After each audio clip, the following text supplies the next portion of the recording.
I don't just talk about other people's stuff, I also make my own. Books in particular. To date, I have 4 books you can check out on Amazon.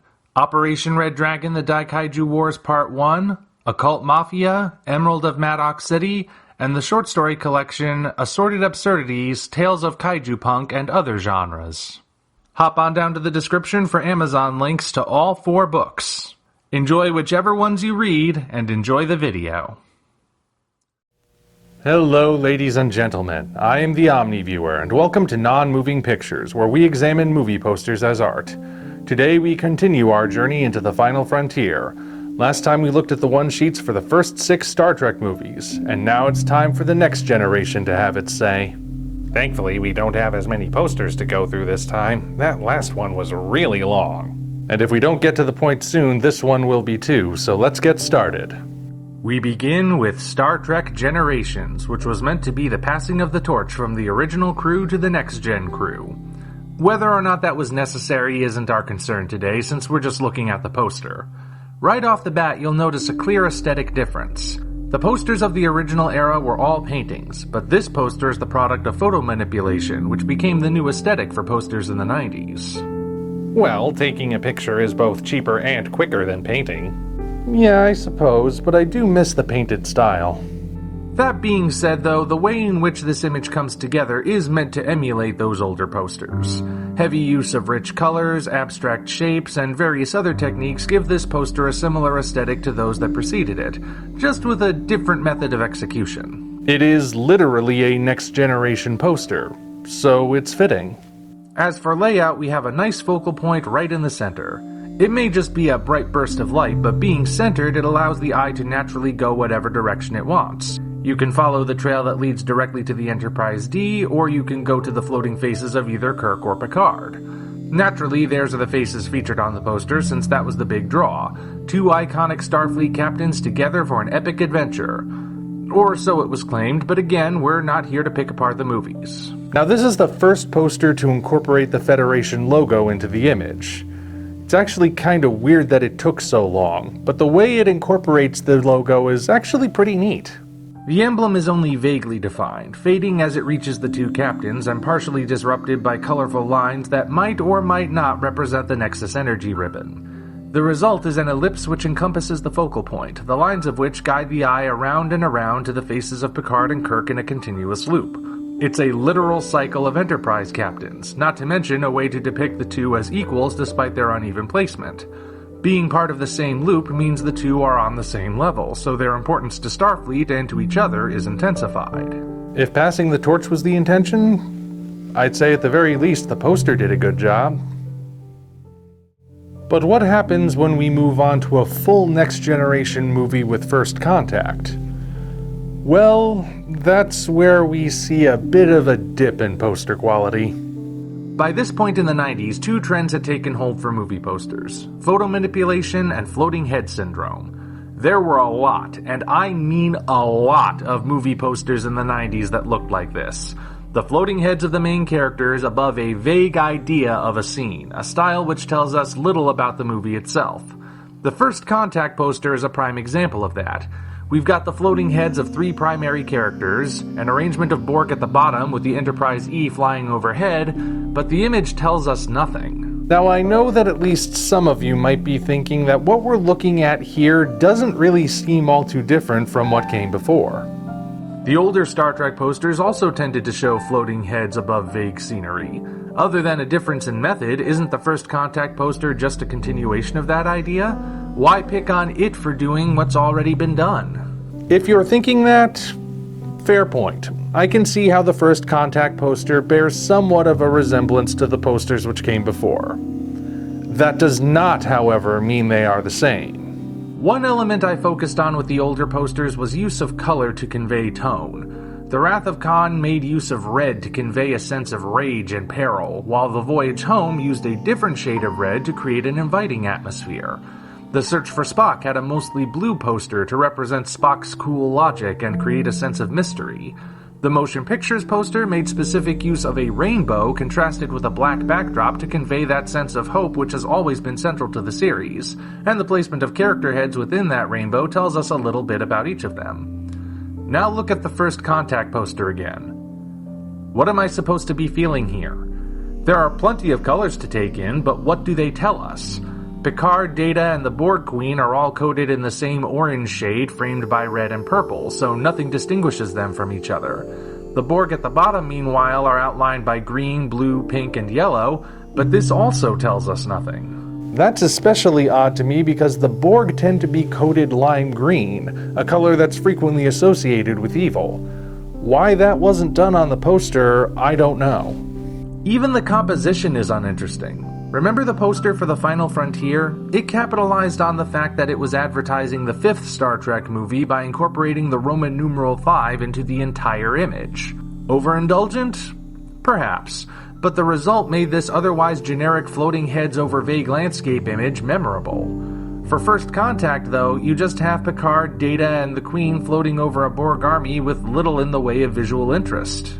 Well, perhaps there is a way to interpret the poster as hinting at the movie's content.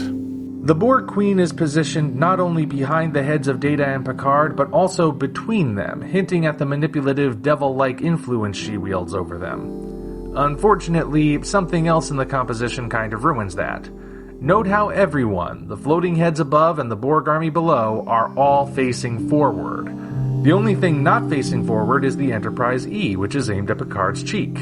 When combined with the tagline, this makes it look as if Picard, Data, the Queen, and the Borg are all united as a single menacing force, with the Enterprise as the underdog opposing them. Definitely not what the movie is about.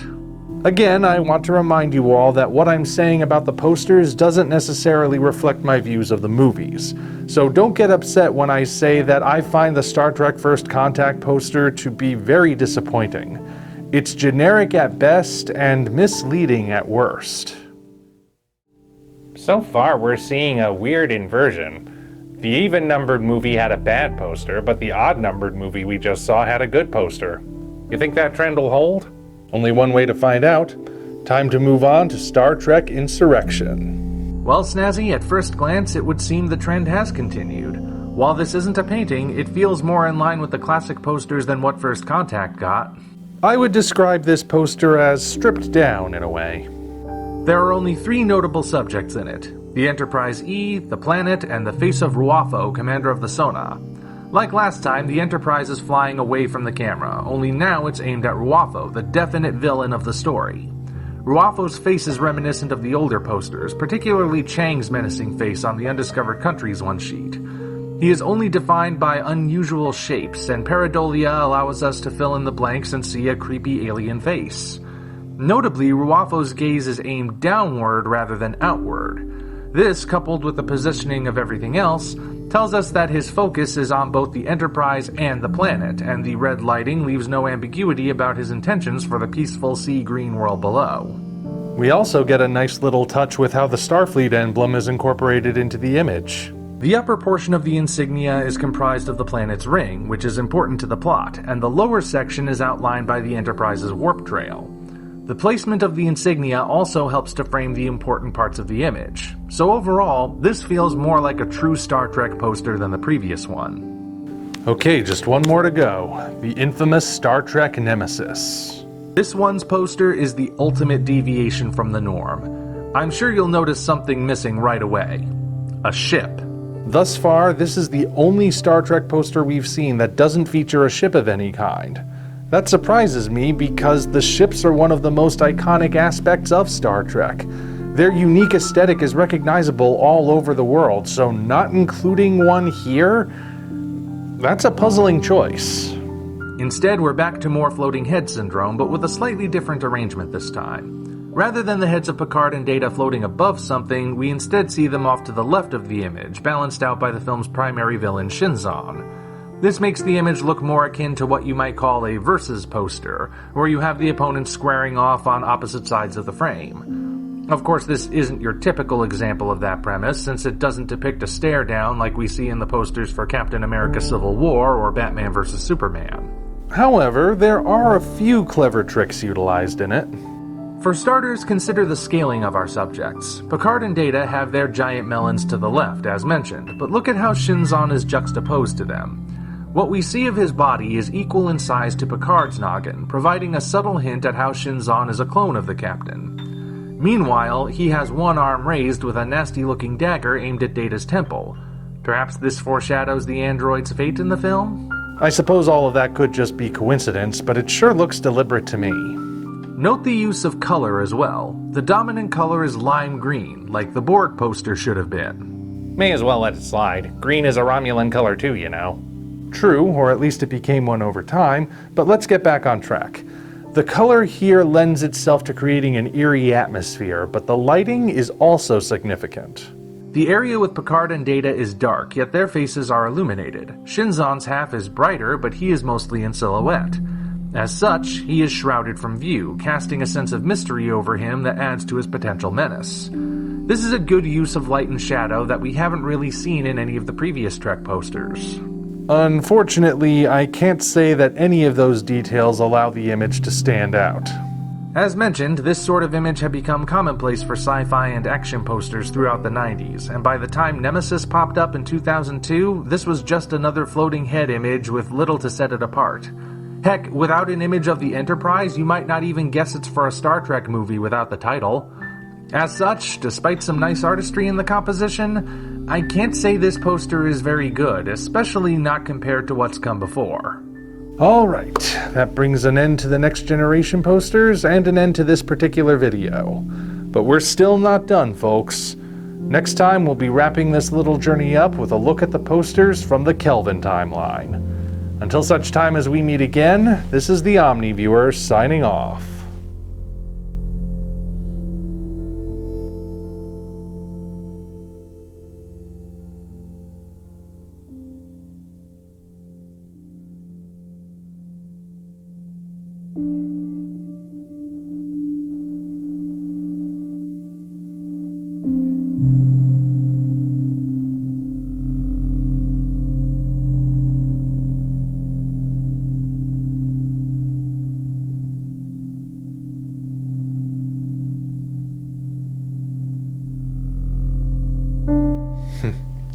Kelvin timeline.